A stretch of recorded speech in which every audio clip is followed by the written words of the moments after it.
भरा जीवन था।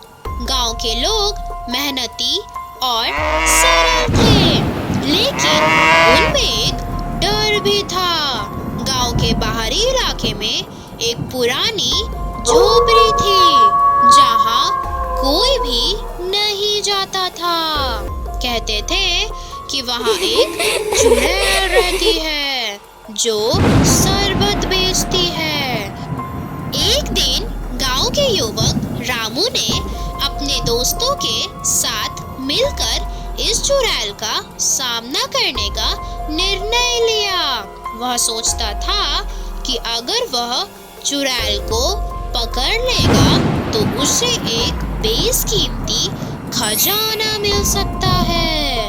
रामू और उसके दोस्त एक रात उस झोपड़ी की ओर बढ़े।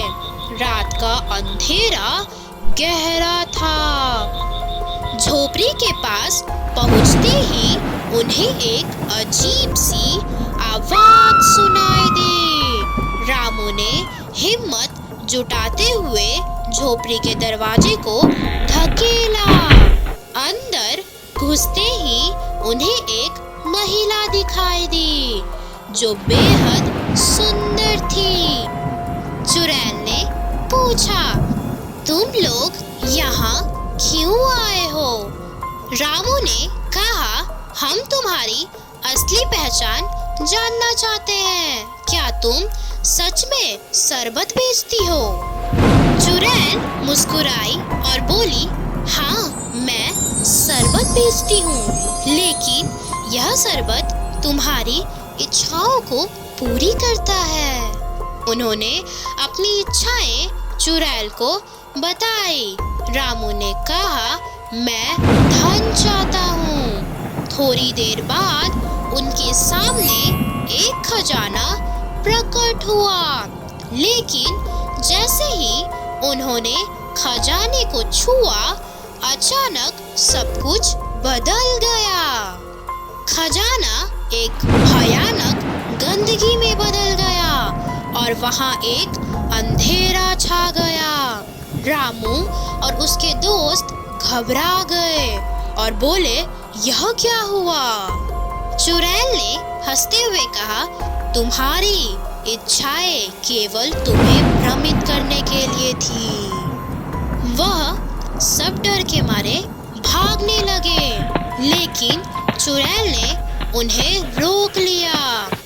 इस बार चुड़ैल ने उन्हें अपनी जादुई शक्ति का अनुभव कराया। उन्होंने देखा कि उनकी इच्छाएं पूरी होने लगी, लेकिन उसके साथ साथ उनके जीवन में अंधकार भी छाने लगा। रामू ने समझा कि असली खुशी धन में नहीं है। उसने चुड़ैल से कहा, मुझे कुछ नहीं चाहिए, बस मुझे अपने लोगों के पास लौटने दो। चुड़ैल ने उसकी इच्छा सुनकर मुस्कुराई।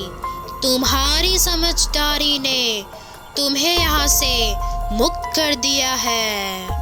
फिर रामू और उसके दोस्त एक जादुई रोशनी में बदल गए और सीधे अपने गांव में पहुंच गए। गांव लौटकर उन्होंने अपनी गलती का एहसास किया और गांव के लोगों को सचेत किया। सबने मिलकर चुड़ैल की कहानी को याद रखा ताकि वे कभी भी लालच में न पड़े।